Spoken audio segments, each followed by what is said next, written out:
चित्तवन्ने स्फुलिंगाः अद्वैते द्वैतखेला गगननलिनवत् स्वप्नवत् जीवमेला श्रीपूर्णानन्दवाणी श्रुतिशिखर सुधा स्वर्णदीनः पुनातु अखण्डानन्द संबोध पूर्तये ब्रह्ममूर्तये सुधास्मित समाश्लिष्ट स्फूर्तये नमः।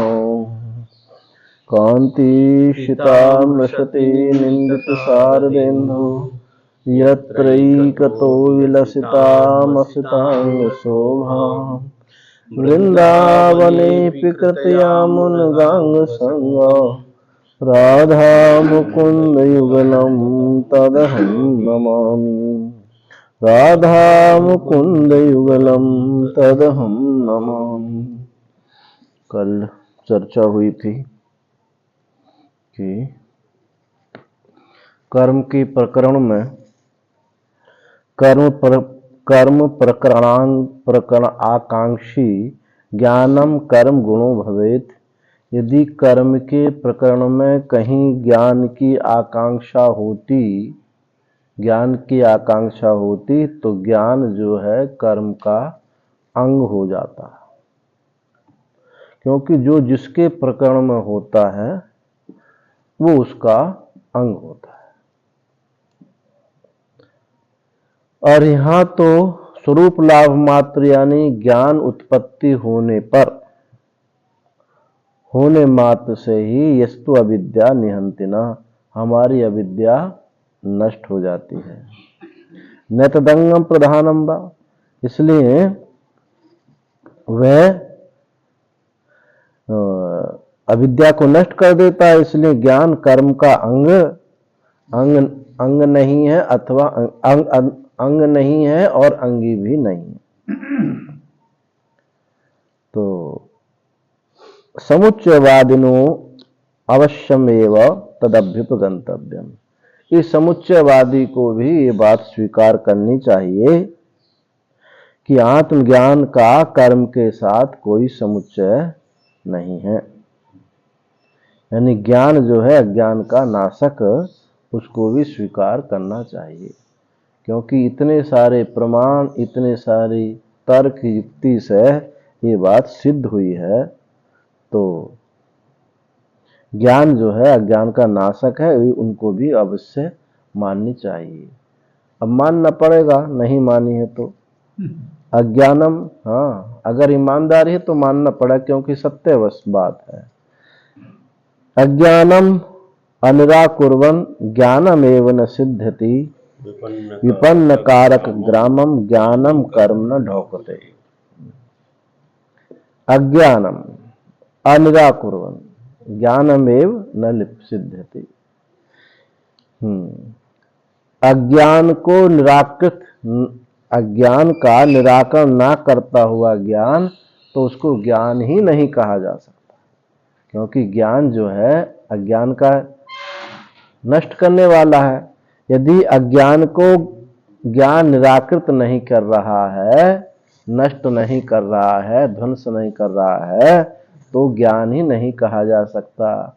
जैसे अग्नि किसी को जलाए नहीं तो उसको अग्नि ही नहीं कहा जा सकता, इसी प्रकार से उसको ज्ञान की सिद्धि नहीं, यदि अज्ञान को ध्वंस नहीं करता है।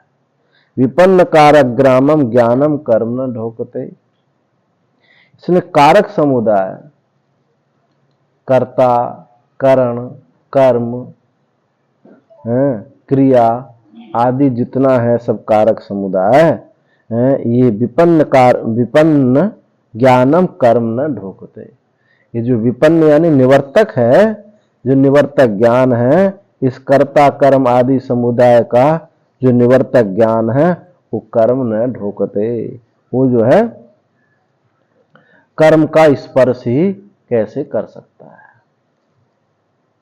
वहां कर्म का स्पर्श ही नहीं हो सकता। तो इन बात सब में बात हुई कि ज्ञान जो है अज्ञान का नाशक है। और वो कर्म अविद्या है, उस अविद्या को ध्वंस कर देता है। तो विपन्न कारक है, निवर्तक ज्ञान है, इस संपूर्ण समुदाय को वो निवर्त कर देता है और कर्म को स्पर्श उसको नहीं होता, अर्थात स्वतंत्र ही ज्ञान अज्ञान का निवर्तक है, किसी की सहायता उसको नहीं चाहिए। अब कहते हैं कि इदम च अपरम कारणम ज्ञान कर्मणो समुच्चय निर्वही। अब एक दूसरी बात और बताते हैं कि ज्ञान कर्म का समुच्चय नहीं हो सकता, इसमें एक दूसरा कारण और बताते हैं। ज्ञान कर्म का एक दूसरा कारण और बताते हैं, ज्ञान कर्म का समुच्चय निर्वही निरासक है, वहां ज्ञान कर्म का समुच्चय नहीं हो सकता। तो क्या हेतु क्या बता रहे हैं कि हेतु स्वरूप कार्याणि प्रकाश तम सूर्यव विरोधनी ततो नास्ति सांगत्यम ज्ञान कर्मणो। प्रकाश और अंधकार के समान ज्ञान और कर्म का हेतु स्वरूप और कार्य भिन्न भिन्न है। कर्म का हेतु स्वरूप फल अलग है, ज्ञान का हेतु स्वरूप अलग है, बिल्कुल विपरीत दिशा में चलने के समान है। हेतु माने कारण, स्वरूप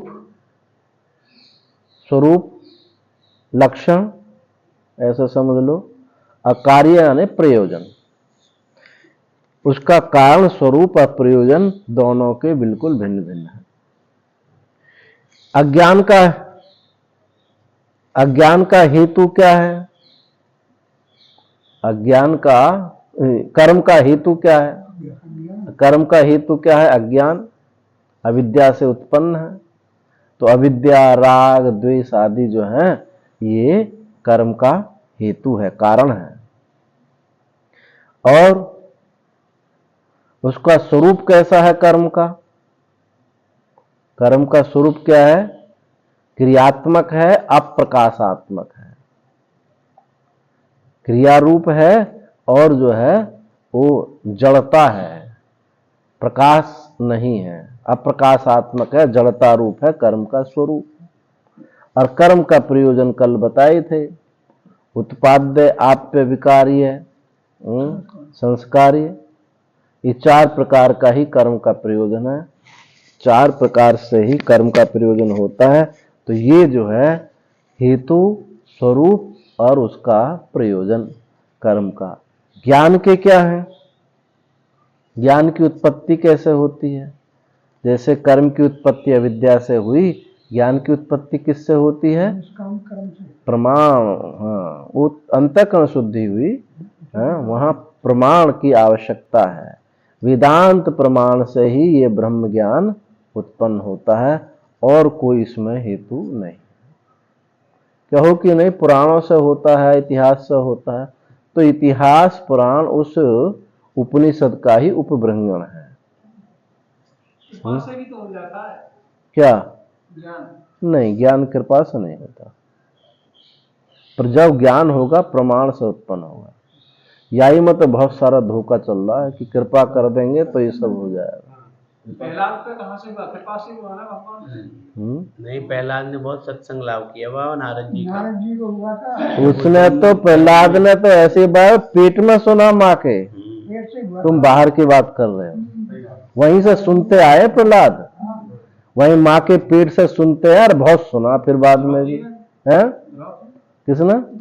ध्रुव को ज्ञान कहाँ हुआ? ध्रुव को देखो, इसके अनुसार देखा जाए वो उपासक रहा है। उस ध्रुव को जो है अभेद ज्ञान की बात मिलती नहीं है।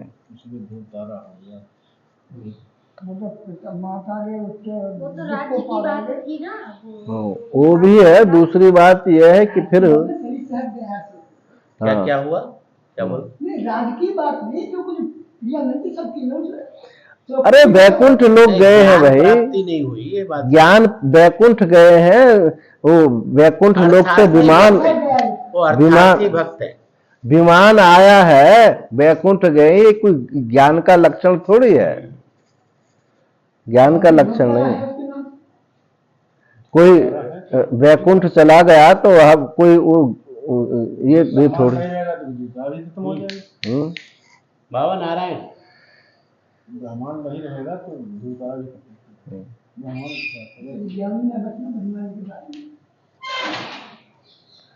तो हेतु स्वरूप कार्य के विषय में बताया कि ज्ञान का हेतु प्रमाण से उत्पन्न है। अभी मलेगा ठीक है। जब भी छीकत खाए छीकत नहाए छीकत जब भी ज्ञान उत्पन्न होगा प्रमाण से होगा, चाहे वो किसी भी प्रकार होगा, क्योंकि इस प्रमाण ज्ञान की उत्पत्ति के विषय में उपनिषद ही प्रमाण है। इतिहास पुराण आदि कथा आदि से जो ज्ञान मिलता है वो सब उपनिषद का ही उपब्रंगण है, उन्हीं का विस्तार है। और पहले सब बता चुके हैं कि दो प्रकार की मुक्ति, कैवल्य मुक्ति और उपासना से होने वाली मुक्ति, एक दिन खूब विस्तार से बताए थे। उपासना से होने वाली मुक्ति, भाव से होने वाली मुक्ति वो सविशेष होती है, अपेक्षित होती है, किसी काल में होती है, किसी देश में होती है, वो जो है शाश्वत मुक्ति नहीं होती है।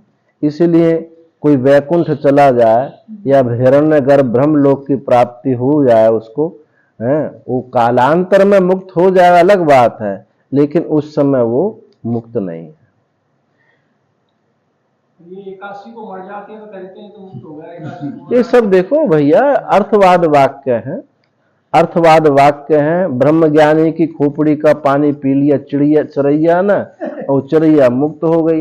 ये सब अर्थवाद वाक्य हैं। अर्थवाद वाक्य इनको कहते हैं कि भैया नास्तिकता तुम्हारी छूट जाए, परमात्मा की तरफ चलने लगो, हैं उधर तुम निष्काम भाव से चलने लगो। ये इनका प्रयोजन है, मुख्य प्रयोजन जो ज्ञान है, जो शाश्वत मुक्ति, वो सीधा सीधा इनका प्रयोजन नहीं है। अब कोई ये भी कम मुक्ति है उसकी क्या, कि जो एक पामर पुरुष था और वो आकर के और रामायण सुनने लगा, तो अब भैया उस स्तर से तो मुक्त ही हो गया ना वो। कालांतर में कुछ और भी समझ में आ जाएगी। तो अर्थवाद वाक्य ऐसे होते हैं कि इतनी वो प्रशंसा कर दी जाती है कि उधर वो कैसे लग जाए। ब्रह्म ज्ञानी की खोपड़ी में वह चिड़िया ने पानी पी लिया, और वहां उसने कुछ, चिड़िया ने पी लिया, उसने कुछ सुना सुनाया कुछ नहीं। ब्रह्म ऐसे भी वर्ण, ऐसे भी अर्थवाद वाक्य मिलते हैं, ब्रह्म ज्ञानी का स्पर्श कर लिया, मुक्त हो गया। यद्यदि स्मृशति पाणिभ्याम यद्यद पश्यति चक्षुषा तो स्थावराण्यपि मुच्यन्ति किम पुनः पामरा जना। स्थावर तो मुक्त हो जाते हैं देखने छूने से, फिर पामर प्राणी मुक्त हो जाए इसमें आश्चर्य। तो ये सब अर्थवाद वाक्य हैं लगाने के लिए। ब्रह्म ज्ञानी या ऐसे समझो, हाँ अब उससे तो मुक्ति हो गया। हाँ अब वो इसमें दो बात बताई जाती है, या तो उस ब्रह्म ज्ञान की महिमा बता रहे हैं, ब्रह्म ज्ञान की महिमा, ये भी अर्थवाद है, और वहां से वो छूट कर इधर लग रहा है, ये भी वहां से तो छूट ही गया। इस दृष्टि से कहा जाता है फल की चौर्यता कहीं नहीं है। यहाँ छोटा से छोटा कुछ भी करोगे, एक स्तोत्र पाठ करोगे, उसका फल भी बताया जाएगा तो मुक्त हो जाएगा, ब्रह्म ज्ञान तुझे हो जाएगा। एक बृहस्पतिवार का व्रत रखो, वहां का फल भी वही बताया जाएगा, और सबका एक ही फल बताया जाएगा, क्योंकि फल तो है ही एक। वहां से लग जाए वो है, तो समझने की बात है। और तो ये ज्ञान का जो हेतु है वो प्रमाण है, प्रमाण से ही ज्ञान उत्पन्न होता है। स्वरूप क्या है उसका? परमार्थ प्रकाशात्मक चैतन्य स्वरूप का। अब प्रयोजन क्या है? अविद्या निवृत्ति। तो दोनों के कर्म के और ज्ञान के, दोनों के हेतु स्वरूप प्रयोजन दोनों के भिन्न भिन्न है, बिल्कुल ऐसे हैं प्रकाश और अंधकार के समान। इसलिए प्रकाश के समान विरोध है दोनों का, इसलिए ज्ञान कर्म का समुच्चय नहीं हो सकता। एवं उपसंहते केचित स्वसंप्रदाय बलवष्टंभ अवष्टंभाद आहु यदेतद् वेदांत वाक्याद अहम ब्रह्मेति विज्ञानम समुत्पद्यते तन्नैव स्व उत्पत्ति मात्रेण अज्ञानम निरस्यति। अब जो है ये सब उपसंहार करते हुए अब कुछ संप्रदायावलंबी कहते हैं, सब संप्रदाय के बल से ये कहते हैं कि हमारे संप्रदाय में ये बताया गया, तो ये बताते हैं यदि एतद् वेदांत वाक्याद अहम ब्रह्मेति, जो वेदांत वाक्यों से कि मैं ब्रह्म हूं ये विज्ञान उत्पन्न होता है, तन्नैव स्वोत्पत्ति मात्रेण अज्ञानम निरस्यति, वह अपनी उत्पत्ति मात्र से अज्ञान को निवृत्त नहीं कर सकता। वो कहते हैं कि जो वेदांत वाक्यों से ज्ञान उत्पन्न हुआ कि हम ब्रह्म, ये ज्ञान जो है केवल उत्पत्ति मात्र से अज्ञान को निरस्त नहीं कर सकता। तो किम तरही,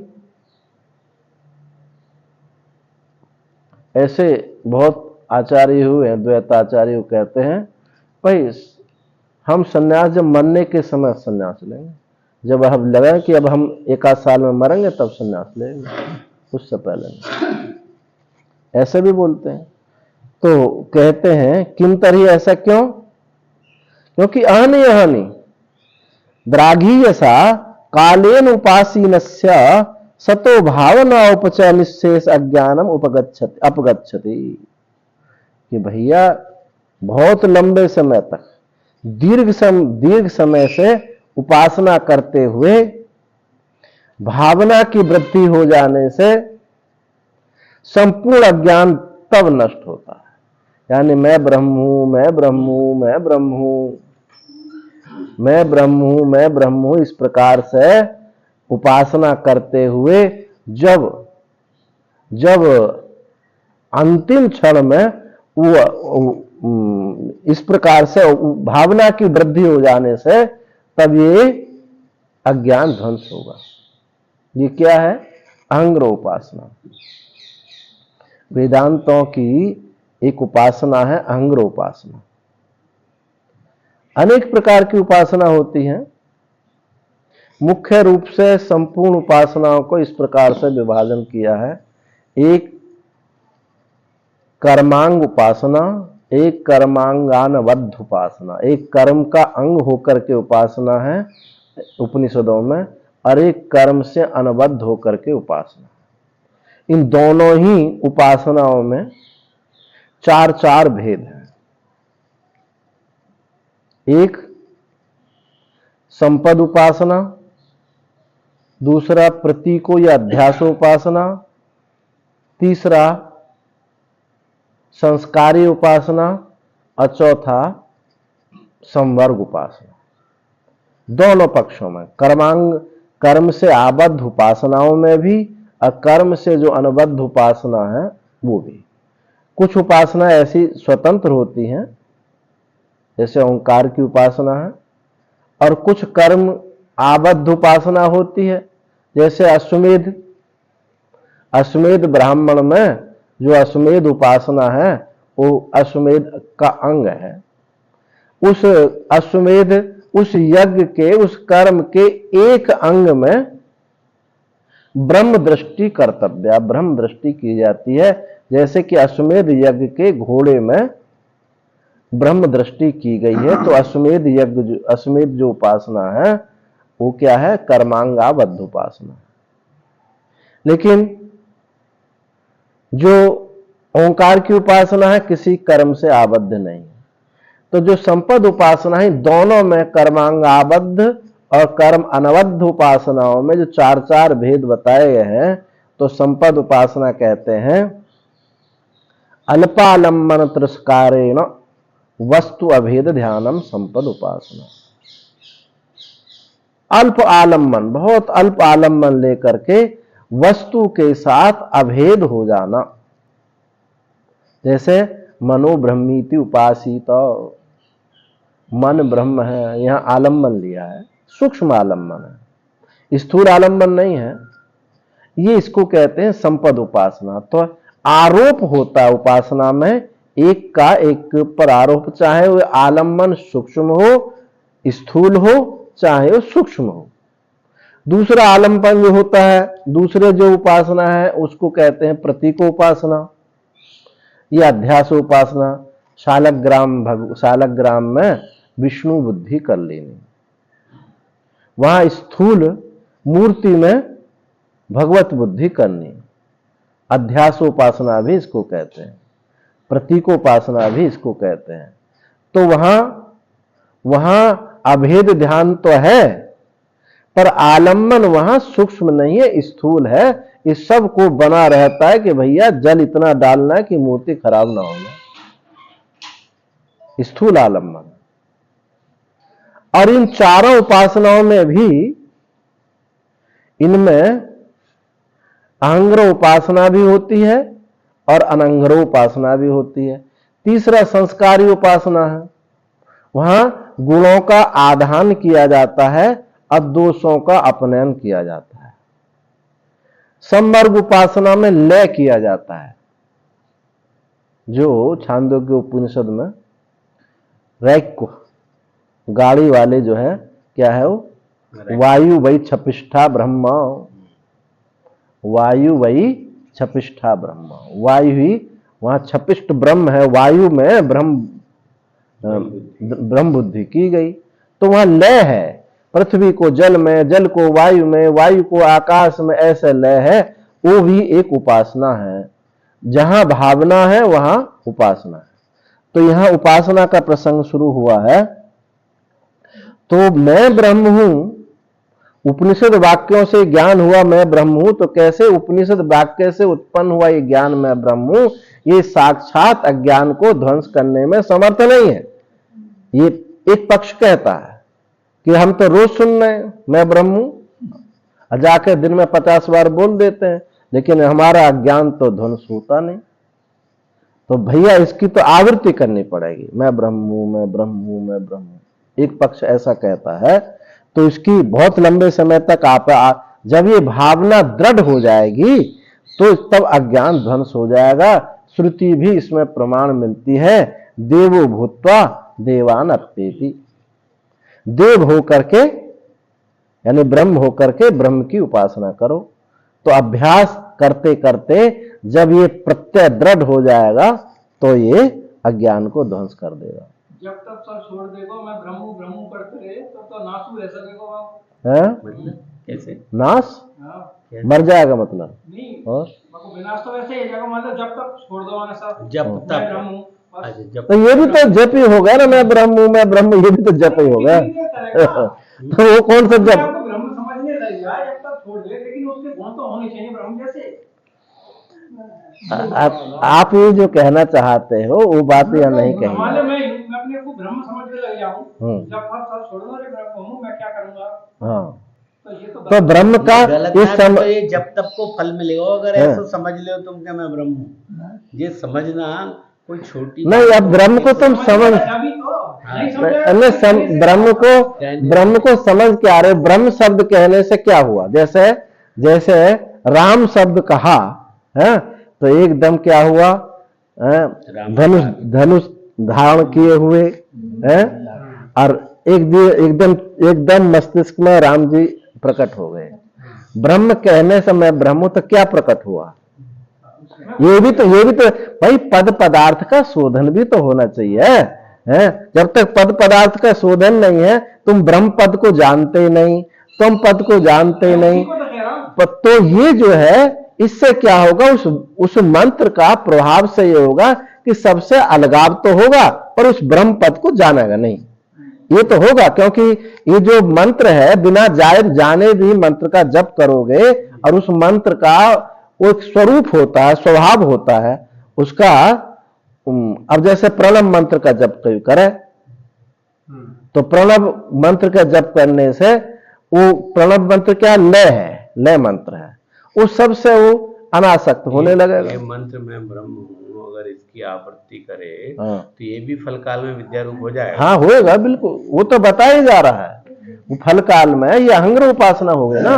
अहंग्र उपासना फल काल में ज्ञान रूप हो जाती है। लेकिन उसका अर्थ नहीं जानता, कहानी कहता है, तो उससे क्या होगा? ये देखो ये हो जाएगा ना, जैसे ओंकार का अर्थ नहीं जानते तुम, ओंकार बस आप समझते ओम है, लेकिन आपकी श्रद्धा है और वेद प्रमाण है। इस मंत्र का जप करते करते आपका लय होने लगेगा, सबसे अनासक्ति होने लगेगी, यानी सगुण साकार से भी होने लगेगी, भगवान से भी है। तो अभी ज्ञान नहीं हुआ आपको, तो इसका प्रभाव हुआ ना उस मंत्र का, तो कालांतर में ये मंत्र आपकी शुद्धि कर देगा, आपको इस स्वरूप का ज्ञान के लिए जिज्ञासा उत्पन्न कर देगा। तो ऐसे ही मैं ब्रह्म हूं कालांतर में ये ज्ञान रूप हो जाएगा, क्योंकि इस मैं ब्रह्म हूं में कोई सविशेषता नहीं है। अभी तो कह रहे थे महाराज जी के जप के द्वारा मतलब ज्ञान नहीं होता। हाँ अभी आप हाँ, अभी कहा, हम कह रहे हैं, अभी भी कह रहे हैं, जब से अंतःकरण की शुद्धि हो जाएगी। अभी तो कह रहे हैं कि ना क्षमा करना, ऐसा नहीं, दोनों भिन्न है। ना ऐसे नहीं, ऐसा आपको समझने में भूल हुई है, समझने में भूल हुई है।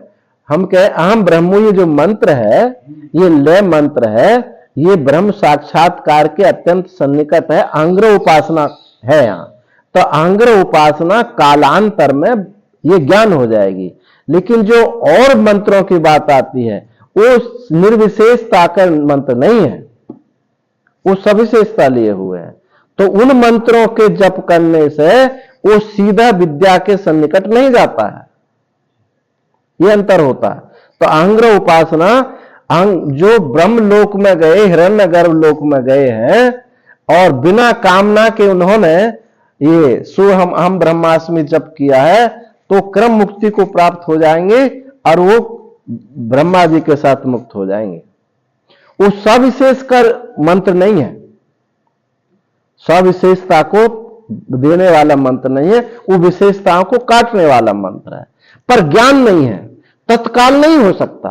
ये जप करने से, ये कहा था कि जब से अंतःकरण की शुद्धि होगी तो जप उसको बोध नहीं करा सकता, अंतःकरण शुद्धि कराएगा। लेकिन ये जो मंत्र हैं, ये मंत्र हैं जब काल के अनंतर, ये जो है या तो क्रम मुक्ति को प्राप्त करा देगा, या फिर जो है उसको जिज्ञासा उत्पन्न करके वहां ज्ञान, यानी जो ब्रह्म ज्ञान करा देगा, ज्ञान में प्रवृत्त कर देगा। हाँ, ज्ञान में प्रवृत्त कर देगा। अहंग्र उपासना ब्रह्म ज्ञान के अत्यंत सन्निकट है, और उपासना इतनी सन्निकट नहीं है। एक तो इसमें निष्कामता है बाबा, किसी फल के लिए नहीं कर रहा, प्रमाद नहीं है उसके जीवन में, वो तमोगुण को दूर करने के लिए नहीं कर रहा है, मन के चांचल्य को दूर करने के लिए नहीं कर रहा है, उसके मल विक्षेप दोनों निवृत्त हैं। वो मैं ब्रह्म हूँ ऐसी आवृत्ति करता है, तो वो अंतःकरण में जो एक आवरण है ना बारीक सा, वो अगर देहपात हो जाता है तो ब्रह्मा जी के साथ में उनके ज्ञानोपदेश से मुक्त हो जाएगा। और देहपात के पहले ही अगर ये आवृत्ति को उसे पर्याप्त काल मिला तो फल काल में ये ब्रह्माकार आकारित हो जाती होती है, क्योंकि कोई अन्य की कामना नहीं है। और मंत्रों में ये वो मुझे भक्ति मिले, मुझे फलाना मिले, मैं तुम्हारा दास हो जाऊं, निर्विशेष है।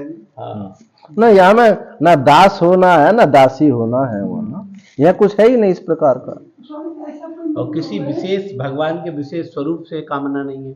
जैसे गजराज ने किसी विशेष से कुछ अपेक्षा किससे? नहीं की, ज्ञान से करेगा तो कोई मुक्त हुए भी है। बहुत, सब ज्ञान से सब बहुत है, बहुत मुक्त हुए हैं। कौन सा नाम है? मैं अब किस किस के नाम बता दूं, जितने जिन संतों ने कोई कामना ना रख करके इस मंत्र का जप किया है, उनका जीवन तुम देख लो, औरों की तो बात छोड़ो, सब ज्ञान उनका जीवन देख लो। तुमको ऐसे महात्माओं के पास तुम रहे नहीं, बैठे नहीं, घूमे नहीं, तो इसलिए आपको अचंबा लग रहा है।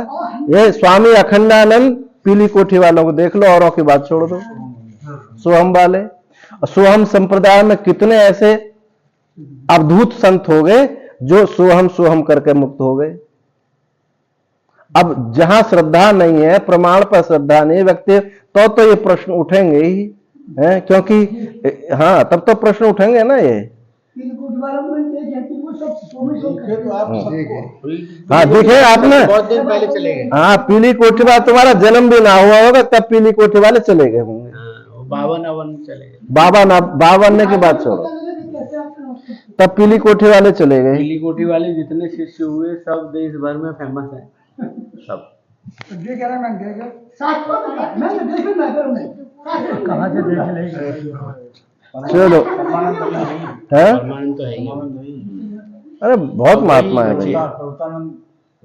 सभी भाई बाबा प्रसिद्ध। वो इसका करते हुए कोई सविशेषता नहीं रखते हैं। अब जो भैया सविशेष रखे उनकी बात नहीं कही जा रही है। उनकी बात हमको शास्त्रों से तो कोई नहीं मिल रहा ना, शास्त्रों में नाम कहाँ लिखा है? मिल रहा है बाबा, वेद शास्त्रों में, पुराणों में इनमें नाम नहीं है ना उनका। किसका? इनका पीली कोठी वालों का। ये पंतो अभी अच्छा शुरू तो हुआ है। वेद पुराण अच्छा। में कौन, वेद पुराण में कौन है जो मुक्त हुए, ऐसा पूछ रहे हो? हाँ हाँ अरे भाई फिर तो ये तो बहुत बड़ी बात कह दी हो ना कि शास्त्र में कोई जितने ऋषि मुनि सब मुक्त ही नहीं हुए। और उस दिन और बिल्कुल यही तो कह दी, यही तो बात कह दी। अरे यही तो कहोगे और क्या कह रहे हो? बाबा ऐसे बहुत है, ऋभु, निदाग, दत्तात्रेय, जड़भरत, ऋषभ। ना अब वही तो कह रहे, यही तो ये बात आपने कह दी। कितने नाम हम बता दें इसमें? अब वो सब मुक्त ही है। हेलो महाराज जी, जब आपको कोई प्रमाण नहीं मिला तो फिर आपने ये भगवा वेश क्यों बना लिया? तुम बताओ, इससे क्या फायदा है? तुम बता दो। अब किने बता दूंगे, बताओ। और शायद मुझसे कम पढ़े ना हो, तुम पढ़ते हो और बहुत ज्यादा योग्यता रखते हो। मैं बाजो ना बजा तुम बाजो बजा ले तो कितने। चलो आगे चलो। ये प्रमाण वाल्मीकि कौन था? वाल्मीकि कौन था? वाल्मीकि राम का नाम बेटा है? राम का नाम बेटा ज्ञान थोड़ी हो। ज्ञान नहीं हुआ, ज्ञानी नहीं थे वाल्मीकि। ज्ञान नहीं हुआ ना। एक दिन और कह रहे थे सुनाने वाले तो कभी ज्ञानी हो ही नहीं सके। बाबा वाल्मीकि के विषय में कहा है, तपस्वी वाग विदाम्बरम, तपस्वाध्याय निरतम तपस्वी वाग विदाम्बरम, नारदम परिपप्रच्छ वाल्मीकि मुनिपुंगवम। नारद जी से उन्होंने ज्ञानोपदेश भी लिया और उसी क्रम में हाँ फिर ब्रह्मा जी ने उनको वरदान भी दिया, तुम ये लेखन करो, तुम जो लिख दोगे वो सत्य है। राम जी वो जिएंगे, मतलब ऐसा कहीं नहीं है, ऐसा किया हमने, ऐसा लिख दिया। ब्रह्मा जी ने उनको तो ऐसा वर दिया कि तुम जो लिख दोगे राम जी वो करेंगे। और वाल्मीकि रामायण के अलावा ये तो जो उत्तर रामायण योग वासिष्ठ है, वो योग वासिष्ठ वाल्मीकि की है, उससे बढ़कर के कौन सा ग्रंथ होगा? ये तो ऐसा नहीं होता भाई। चलिए आगे चलो, इसमें कुछ नहीं है। राम शब्द का विशेषण करेंगे तो पता चलेगा। राम और में बहुत अंतर नहीं, कोई अंतर नहीं। किम तरही, ये होगी पंक्ति। तो भावना के बल से देवो भूतवा देवान अप्येति, वो जो है देवता होकर के देवताओं को प्राप्त हो जाता है। तो उपासना के बल से वो उनको ज्ञान हो गया, वहां अहंग्र उपासना के बल से ज्ञान हो गया और वो जो है मुक्त हो गई। ये एक पक्ष है, ये इसको एक देशीय मत कह सकते हैं। दूसरा अपरेतु ब्रुवते, एक और मत है। वेदांत वाक्य जनित अहम ब्रह्मेति विज्ञानम संसर्गात्मकत्वात् आत्मवस्तु याथात्म अवगाही एवं न भवति। वो कहते हैं वेदांत वाक्य से उत्पन्न जो मैं ब्रह्म हूं, ये विज्ञान संसर्गात्मक होने के कारण आत्मवस्तु के यथार्थ का अवगाही ये नहीं होता। एक वाक्य में ब्रह्म हूं, ये जो है आत्मवस्तु का बोध नहीं कराता। तो किम तरी, तो कैसे बोध कराता है? एतद ही गंगा स्रोतवत सतत अभ्यस्यतो अन्नद एव अवाक्यार्थात्मकम विज्ञान अनंतरम उत्पद्यते। तदेव अशेष अज्ञान तिमिर उत्सारिति विज्ञाय प्रज्ञाम कुर्वीत ब्राह्मण इति श्रुति। तो ये कहते हैं कि वेदांत वाक्य जनित जो मैं ब्रह्म हूं, ऐसा जो विज्ञान है ये संसर्गात्मक है, इसलिए ये यथार्थ वस्तु का बोध नहीं करा सकता। तब कैसे बोध कराता है कि यहां जो है गंगा स्रोत के समान, जैसे गंगा की धारा निरंतर बहती है, ऐसे सतत अभ्यास करते हुए एक अन्य ही अवाक्यार्थात्मक, एक अन्य ही अवाक्यार्थात्मक पहले एक ज्ञान अलग होता है, फिर उसके बाद दूसरा ज्ञान होता है जो इस अविद्या को ध्वंस करने वाला होता है। तो कैसे बताते हैं ये? श्रुति भी इसमें प्रमाण दे रहे हैं, विज्ञाय प्रज्ञाम कुर्वीत ब्राह्मण। तो विज्ञाय एक तो है विज्ञा जान करके, फिर प्रज्ञा कुर्वीत। तो यहां दो ज्ञान कह रहे हैं। एक पहले विज्ञा है, एक ज्ञान तो विज्ञा से है और एक प्रज्ञा कुर्वीत, इससे दूसरा ज्ञान है। तो दूसरा जो ज्ञान उत्पन्न हुआ है वो अज्ञान को ध्वंस करता है, पहला वाला अज्ञान को ध्वंस नहीं करता है। तो ये क्या कहते हैं, पहले में दूसरे में क्या अंतर हुआ ये भी स्पष्ट समझना चाहिए। पहला जो महावाक्य से उत्पन्न जो अहम ब्रह्म ये ज्ञान है, इसकी आवृत्ति है। इस आवृत्ति से फल काल में ये जो अहंग्रह उपासना है, ये जो है ब्रह्म रूप ज्ञान रूप हो गई। यहां क्या है, ये उससे थोड़ा और स्थूल है ये पक्ष। यहां विशेषण विशेष भाव है। यहां अहम ब्रह्म, अब ये दो वाक्य हैं, जैसे नील उत्पल है, नीला कमल। तो कमल क्या है, विशेष्य है, और नीला क्या है, विशेषण है। ऐसे ही अहम क्या है, विशेष्य है, और ब्रह्म क्या है, विशेषण है। दोनों का ये संसर्गात्मक है। अहम ब्रह्म जो ज्ञान है वो कहते हैं संसर्गात्मक है। ये जब इनका संसर्ग हो जाएगा, नीला और कमल का संसर्ग हो गया, नील कमल कह रहे हैं। ऐसे ही मैं ब्रह्म, इसके साथ विशेषण ज्ञान दोनों की जो है, विशेषण दोनों की एकता रूप हो जाएगी। तो तब जो ज्ञान जो होगा, तब वो ज्ञान इस अज्ञान को ध्वंस करने वाला है।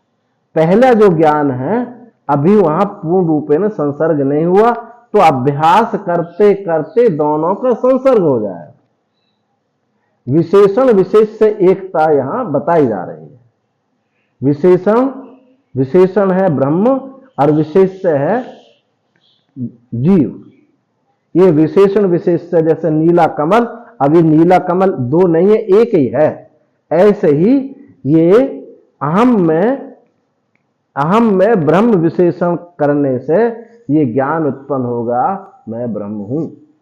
पहला वाला जो पक्ष था, उस पहले पक्ष में ये विशेषण विशेष से कुछ नहीं है, वो निर्विशेष ही था, पर वो भावना से उसकी वृद्धि की अंतिम क्षण में जाकर के वो दृढ़ हुआ है।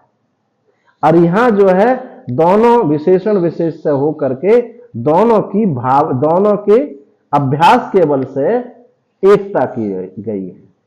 तो इन दोनों पक्षों में जैसे गंगा का प्रवाह निरंतर अभ्यास करें, तो वहां विशेषण विशेष से उनका संबंध तीनों पदार्थों का, फिर वहां जैसे तीन ना रह करके वहां एक ही हो जाता है। इसी प्रकार से ये ज्ञान उत्पन्न जब होगा तो फिर ये अज्ञान को ध्वंस करेगा। उसमें श्रुति प्रमाण बताई कि विज्ञा ये अहम ब्रह्म ये हुआ, और प्रज्ञा कुर्वीत, इससे जो है ये चरम ज्ञान हुआ, जिससे अज्ञान की ध्वंस निवृत्त हुआ। ये एक देशीय ये मत हैं दोनों। अब इनमें दोष क्या क्या हैं आगे सब वो बताया जाएगा। कि इसमें दोष क्या है। मैं कोई ज्ञान है, आपने जाना कि ये रस्सी है, अब इस ज्ञान के उदय होने पर बारंबार बारंबार ये रस्सी है, ये रस्सी है, ये रस्सी है, इसकी कोई आवश्यकता नहीं रह जाती। तो सकृत प्रवृत्त्या ददनाति क्रियाकारक रूपभृत अज्ञानम आगम ज्ञानम सांगत्यम नास्त्यु अन्वयो। इसलिए जो आगम ज्ञान है, वेदांत प्रमाण से जो उदित ज्ञान है, आगम ज्ञान है, सकृत प्रवृत्त्या, सकृत श्रवण मात्रेण ब्रह्म ज्ञान है ना, शंकराचार्य की पंक्ति। सकृत एक बार ब्रह्म ज्ञान के आगम जो वेदांत प्रमाण से उत्पन्न हुआ जो ज्ञान है, एक बार ही समस्त क्रियाकारक रूप, क्रियाकारक फल भेद आदि सबको मृदनाति एक बार ज्ञान उदित होने से ही ये ध्वंस कर देता है। कहो कि मनन निधिध्यासन, तो देखो ज्ञान जो हुआ है, यदि श्रवण ना होता तो मनन भी नहीं, निधिध्यासन में नहीं, ज्ञान हुआ है श्रवण से। वहां जो अस्पष्टता में कमी रही थी, बल्कि ये कहा जाए कि जीवन मुक्ति के विलक्षण आनंद में जो लीनता है वो इनके द्वारा होगी। जहां श्रवण है और प्रतिबंध रहित होकर के हम भावना, प्रतिबंध सहित होकर के यदि भावना करते हैं तो उसी को आंग्र उपासना कहते हैं। अर्थात श्रवण अनंत जो निधिध्यासन है, इसी का नाम आंग्र उपासना। और श्रवण के बोध, वहां आंग्र उपासना में भी वहां श्रवण है, ऐसा मत समझिए। अभी जो बात कह रहे थे ना, आप जो कह रहे थे इससे कैसे होगा, तो क्योंकि और जो मंत्र है वो श्रवणात्मक नहीं है। अहम ब्रह्मो सोहम आदि जो मंत्र है श्रवणात्मक है, क्योंकि श्रवण से बोध है, तो यहां ज्ञान तो हुआ है पर ज्ञान की स्पष्टता नहीं है। स्पष्टता नहीं थी प्रतिबंध होने के कारण, इसलिए अभ्यास की आवश्यकता पड़ी थी। तो और जो मंत्र है वो श्रवणात्मक नहीं है। मैं ब्रह्म हूं, ये श्रवण है। अब वहां उस ज्ञान से वो मुक्त तो हो जाएगा यदि मनन निधिध्यासन नहीं किया। तो ऐसा भी शास्त्र में वर्णन है कि अंत काल के समय में जब वृत्तियां शांत हो जाएंगी तो वो मुक्त हो जाएगा, परंतु जीवन मुक्ति का आनंद उसको नहीं मिलेगा। विक्षेप बना रहेगा, मुक्त तो है ही। इसलिए वो आनंद, जीवन मुक्ति के आनंद के लिए ये निधिध्यासन की अपेक्षा है। तो एक बार जब भी ज्ञान हुआ है, एक बार से ही हुआ है, अनेक बार से नहीं हुआ। तो ऐसा जो वेदांत प्रमाण से उत्पन्न ज्ञान है, एक बार से ही वो समस्त क्रियाकारक फल भेद को नष्ट कर देता है। नास्ति अनयो, इसमें कदापि अनयो दोनों का सांगत्य नहीं है, समुच्चय सिद्ध नहीं हो सकता। ज्ञान कर्म का समुच्चय सिद्ध नहीं हो सकता। तो इन दोनों पक्षों का निराकरण क्या कर दिया कि एक बार के प्रमाण से ही ज्ञान हुआ है, उस ज्ञान की आवृत्ति नहीं होती, ज्ञान की आवृत्ति संभव भी नहीं है। एवं तावद नानात्ते ब्रह्मणि ज्ञान कर्मणो हो समुच्चयो निराकृता। इस प्रकार अनानात्ते ब्रह्मणि यानी जो अद्वितीय ब्रह्म में ज्ञान कर्म का समुच्चय का निराकरण किया गया। अथा अधुना, अब इसके अनंतर पक्षांतर अभ्युपगमेन अपि प्रत्यवस्थाने पूर्वद अनश्वासो यथा तथा विधीयते। इसके बाद पक्षांतर, दूसरा पक्ष स्वीकार करने से भी प्रत्यवस्थाने पूर्वद, पहले के समान जैसे दोनों पक्ष रखे थे पहले, एक भावना वाला पक्ष, एक विशेषण विशेष्य वाला पक्ष। जैसे वहां कोई हमको विश्वास नहीं है, ऐसे ही ये दूसरा पक्षांतर में भी पहले के समान वहां भी विश्वास नहीं होगा। अब इस पक्ष को स्पष्ट करके बताते हैं। तो ये पक्ष क्या है? भेदाभेद कहो या द्वैताद्वैत कहो। भेदाभेद किसका मत है? भास्कराचार्य का ना। तो द्वैताद्वैत किसका है? निम्बार्काचार्य। निम्बार्काचार्य मध्य का द्वैत। तो अब द्वैताद्वैत मत पर हम लोग यहां विचार कर रहे हैं। अनुत्सारित नानात्वम ब्रह्म यस्यापि वादिनः तन्मतेनापि दुस्साध्यो ज्ञान कर्म समुच्चयः। ये जो द्वैताद्वैत भिन्ना भिन्न जो मत है, इसमें जीव से ब्रह्म पृथक भी है और अपृथक भी है। निम्बार्काचार्य कहते हैं व्यवहार दशा में द्वैत है, व्यवहार नहीं है तब अद्वैत है। वो ऐसा कहते हैं। तो वो से यहां समझ लिए, जीव से ब्रह्म पृथक भी है और अपृथक भी है, भिन्न भी है अभिन्न भी है। तो उसके मत में भी प्राप्ति की ज्ञान कर्म का समुच्चय होना कठिन है। उसके मत में भी उसकी प्राप्ति के लिए ज्ञान कर्म का समुच्चय वहां भी कठिन है।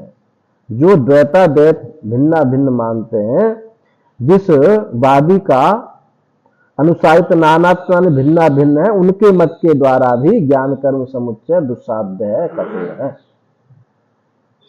अब इसको विभाग करके द्वैताद्वैत जो मत है इसको विभाग करके दिखाते हैं।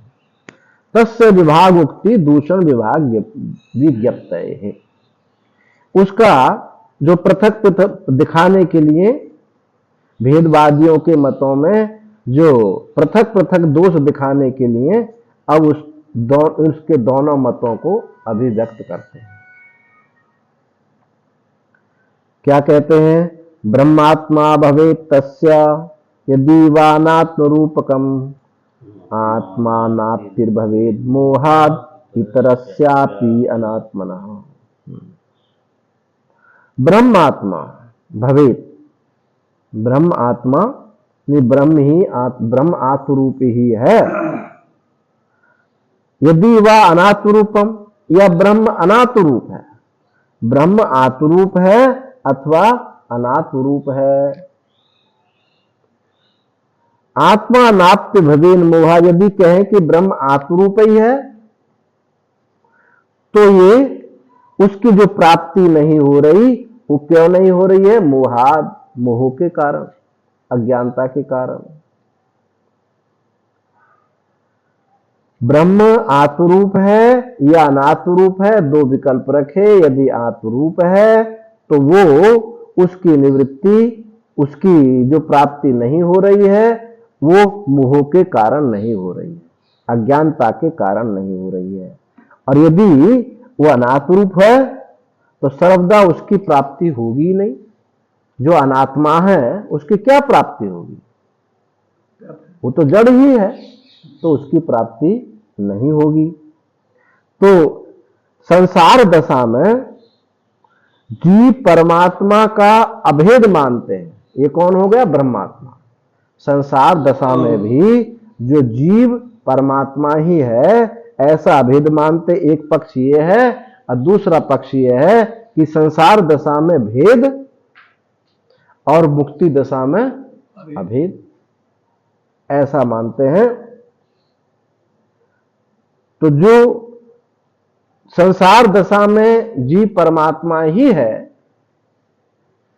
वहां भेद भी है और अभेद भी है। भेद कैसे हो रहा है? अज्ञानता से हो रहा है। और अभेद कैसे हो रहा है? ज्ञान से हो रहा। तो ये तो पक्ष तो आपके वेदांत में ही युक्त हो जाता है, वेदांत ही है। अब दूसरा जो पक्ष है वो जो कहता है संसार दशा में भेद और मुक्ति दशा में अभेद, ये पक्ष जो है, इस पक्ष में ज्ञान की आवश्यकता नहीं है। वो कहते हैं ज्ञान की आवश्यकता नहीं पड़ेगी इस पक्ष में, इसमें तो ज्ञान कर्म समुच्चय ही होगा। तो अब इसको इन दो पक्षों को और आगे स्पष्ट करके बता रहे हैं। तत्र यदि वास्तवेनैव वृत्तेन ब्रह्म प्राप्तम अप्राप्त स्वभाव्यात् केवलम आसुर मोह पिधान मात्रम एव अनाप्ति निमित्तम तस्मिन् पक्षे। यदि वास्तव रूप से, यदि वास्तविक रूप से ब्रह्म प्राप्त ही है, आत्म स्वभाव्यात्, आत्मा आत्म स्वभाव होने के कारण ये ब्रह्म आत्म रूप से वास्तव में प्राप्त ही है, केवल आसुर मोह पिधान मात्रम, जो असुर है, मोह क्या है? असुर मोह के आवरण मात्र से, प्रधान मात्र से, आवरण करने मात्र से ये अनाप्ति है, अप्राप्ति है, मोह के कारण प्राप्त नहीं हो रहा। तो आसुर मोह ने उस ज्ञान को आवृत कर लिया, ढक लिया है। तो यह अज्ञान, मोह क्या है? अज्ञान। तो अज्ञान ने आवृत कर दिया है किसको? इस ज्ञान को, आत्मा को, इसलिए प्राप्ति नहीं हो रही। तो उस पक्ष में कहते हैं मोहापिधान भंगाय नैव कर्माणि कारणम ज्ञाने नैव फलाप्ते तत्र कर्म निरर्थकम। यदि मोह से ये ढका हुआ है, मोह पिदान भंग करने के लिए, इस मोह आसुर मोह को भंग करने के लिए नैव कर्माणि कारणम, कर्म कारण इसमें नहीं हो सकते हैं। तो इसमें तो कारण क्या होगा? ज्ञान ही होगा। ज्ञाने फलवाप्त, ज्ञान से ही फल की प्राप्ति होगी। तत्र कर्म निरर्थकम, वहां तो कर्म निरर्थक ही होगा। अब जो दूसरा मत कहा था कि संसार दशा में वो भेद है और मुक्ति दशा में वो अभेद है, तो उसके विषय में कहते हैं अनाथ रूप के तू ब्रह्मणि न कर्म साधनम प्रतिपद्यते नापि ज्ञान कर्म समुचितम असमुचितम वा यस्मात् अन्नस्य स्वतएव साधकस्य ब्रह्मणो अपि अन्नत्वम स्वतएव सिद्धम्। यदि ब्रह्म आत्मा से भिन्न है तो भी, ब्रह्म आत्मा से भिन्न है तो भी इस मोह की निवृत्ति में कर्म साधन नहीं हो सकता। भिन्न है तो भी, और न कर्म सहित होगा केवल ज्ञान, न कर्म साधन हो सकता, न कर्म सहित ज्ञान साधन हो सकता, न ज्ञान ही साधन हो सकता, न ज्ञान ही साधन हो सकता है। न कर्म साधन भावम प्रतिपद्यते नापि ज्ञानम कर्म समुचितम असमुचितम वा। ना तो कर्म इसमें साधन हो सकता है, न ज्ञान साधन हो सकता है, न ज्ञान कर्म समुच्चय साधन हो सकता है, न असमुच्चय साधन हो सकता। क्यों? क्योंकि अन्य से स्वतएव साधक से ब्रह्म, वो तो ब्रह्म से अन्य है ही, जड़ है। अन्य का स्वतः ही साधक से ब्रह्मणो अपि अन्यत्व स्वतएव सिद्धम। क्योंकि ब्रह्म से स्वतः ही भिन्न होने के कारण ब्रह्म की प्राप्ति नहीं हो सकती है। वो तो ब्रह्म से भिन्न है, जड़ है, तो वहां तो ब्रह्म की प्राप्ति हो ही नहीं सकती। यदि कहो जीव का ब्रह्म के साथ, यदि कहो कि जीव का ब्रह्म के साथ है तो वास्तव में भेद ही है। जीव का ब्रह्म के साथ है तो वास्तव में भेद है, परंतु उस भेद को ही नष्ट करने के लिए प्रयत्न करते हैं, तो ये भी बात सिद्ध नहीं हो सकती। क्योंकि जहां अन्य ही है, एक जड़ ही है, तो उसकी क्या एकता सिद्ध होगी? न ज्ञान से, न कर्म से, न ज्ञान कर्म समुच्चय किसी प्रकार से उसकी एकता सिद्ध नहीं होगी, क्योंकि ब्रह्म से वो अन्य है और जड़ ही है। तो फिर क्या एकता है? अब इसमें नैयायिक कहता है, न्यायमत कहता है कि देखो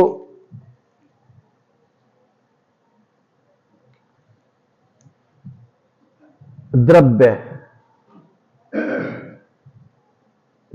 5 पंच महाभूत और दिक और काल, दिशाएं, काल, मन और आत्मा, ये जो है 9 द्रव्य न्याय दर्शन मानता है। तो इनमें देखो पृथ्वी भी द्रव्य है, जल भी द्रव्य है, आकाश भी द्रव्य है। न्यायमत के अनुसार ये सब द्रव्य है। आत्मा भी द्रव्य है, मन भी द्रव्य है, दिशा भी और काल भी द्रव्य है। तो जैसे ब्रह्म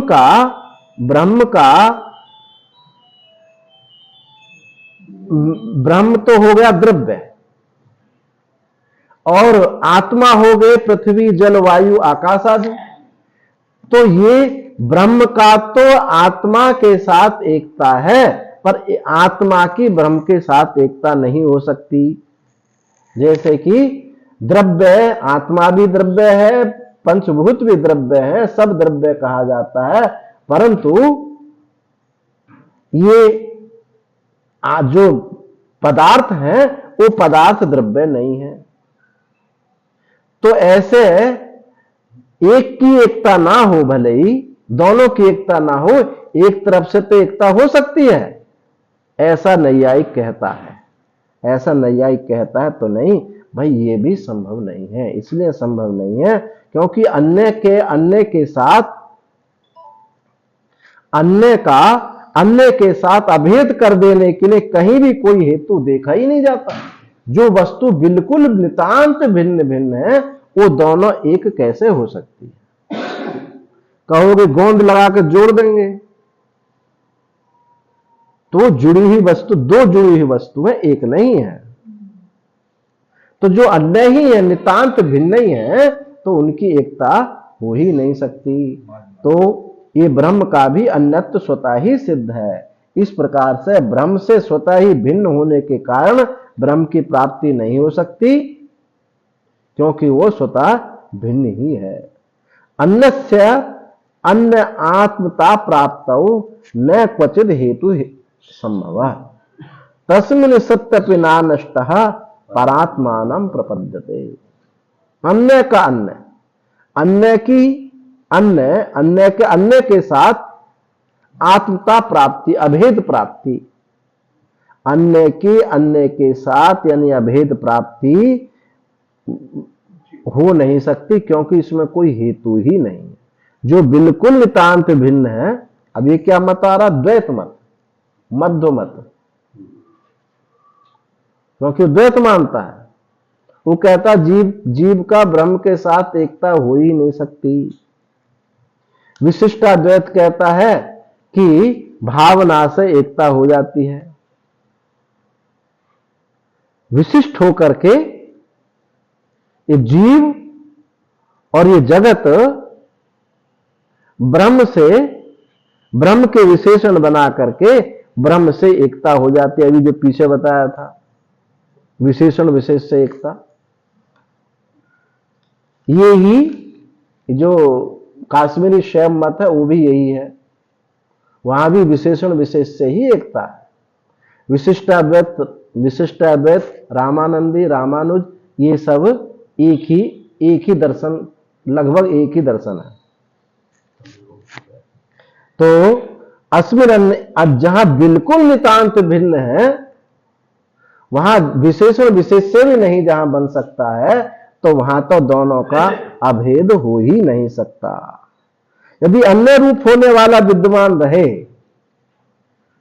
तस्मिन् सत्यपि, यदि अन्य रूप होकर के विद्यमान रहे, तो विरुद्ध होने का अन्य का रूप बन ही नहीं सकता। बिल्कुल दोनों भिन्न है तो अन्य का रूप बन ही नहीं सकता। यदि वह नष्ट हो जाए, यदि वो नष्ट हो जाए, तो अन्य का कौन होगा? अन्य दूसरा कौन होगा? एक नष्ट हो गया तो फिर अन्य किसको कहा जाएगा? अन्य है ही नहीं, फिर वहां दो ना है, फिर एक है वो। तो नष्ट हो जाए तो अन्य रूप कौन होगा? क्योंकि वह तो रहा ही नहीं, जो दूसरा रूप बन सके।